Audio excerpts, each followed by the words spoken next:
Welcome back, Kluger's Garage. You guessed it. Training's going in Penny today.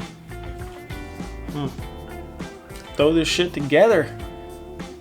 And then I got a couple other items like the mirror.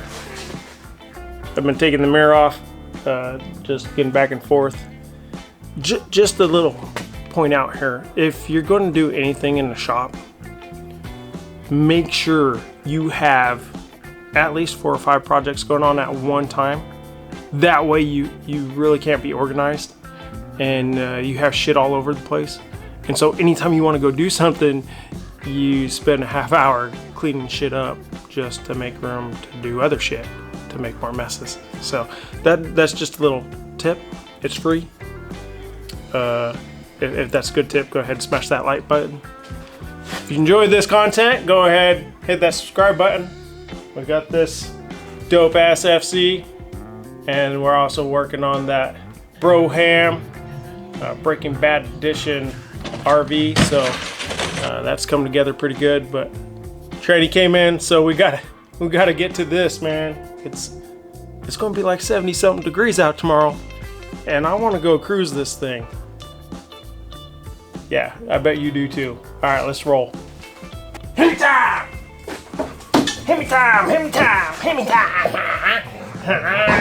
time! There's a couple tools that I think are probably really important for a transmission install. One, you're gonna want a hammer. 100%. 9 times out of 10, 100% of the time, you're gonna want a hammer. Okay? Next tool, you guessed it, set of vice grips. Cheaper, the better. Harbor Freight, that's the place to go. Things you want to stay away from, okay? These, you don't want to use these. They're efficient, and they run off air, which runs off electricity. Oh wait, never mind. Electricity's good. These are like EV cars. So yeah, okay, these are good. And then I guess this will be in the same category, EV. So, but wrenches are better, especially if they're non-ratcheting. Those are the best. Cheaper the better too. So you want to save money. And then you gotta protect your hands. So you need yourself some rubbers. If they're used, it's better. A used rubber is always better, because then you're saving the environment. And then you just, like your underwear, you just flip it around. Like this was dirty because I used these once, and now this is clean. So, yeah. So, and then to be legit, so people actually listen to you. Jumpsuit, baby. You got to get the jumpsuit. So, I'm going to get into these, and then we're going to get into that. Let's go. All right, you take me seriously now because I'm in my jumpsuit. Remember the removal video? I said, hey, I'm going to put these bolts right back there in that Napa box. Worked out good for me. Because here they be. Fantastic. I love it. All right, first thing we're going to do, we're going to throw some tranny fluid into that torque converter because you don't want to forget that. Then you have to use 2 set of vice grips. Gets dangerous. Goodies, baby. Goodies.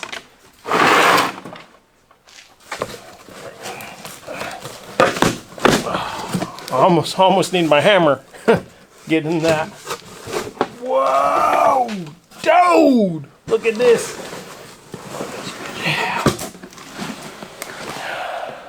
I have to Joe Biden this torque converter, man. Smells good. Smells real good. Oh, look at that. Ain't she a beaut? Let's take a closer look.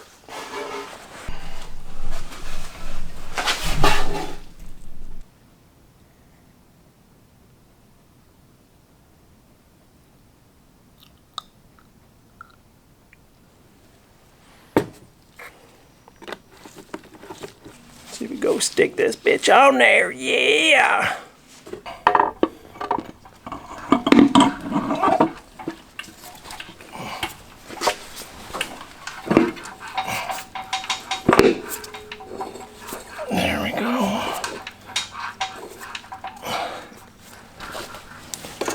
That was less messy than I thought. Oh, and I caught it before it hit the ground. Nice.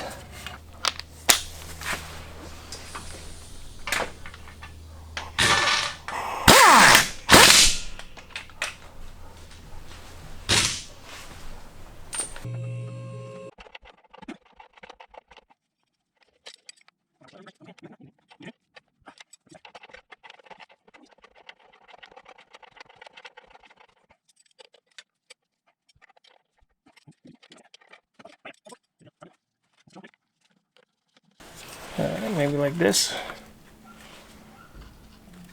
It's not looking too terrible.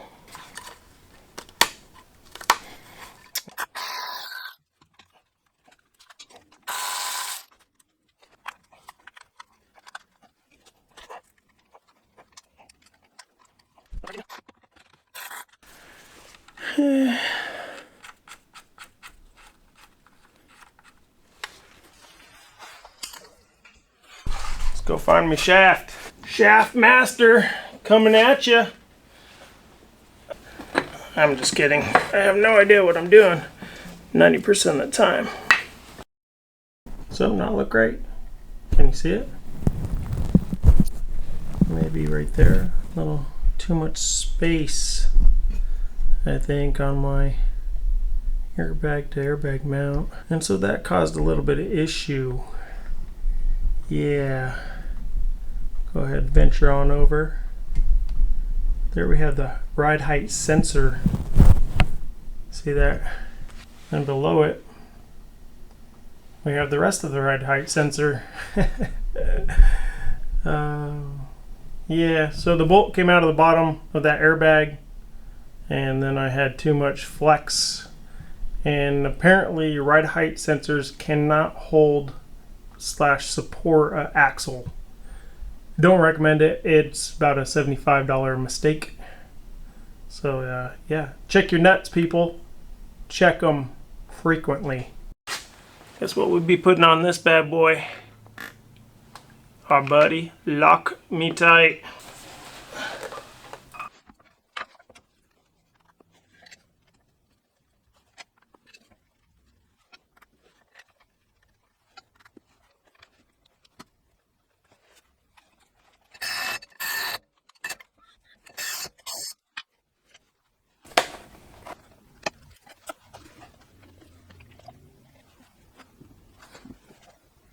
Alright, pretty much got everything hooked up. I want to lift up the Jeep, clean under it real well, just because this bad boy is throwing stupid screws all over the place, and I really don't want to be fixing flat tires. So jack it up, clean out from underneath it, play a little bit of shop Tetris with the buggy and whatnot, pull it out, start it up, check oil, let her eat.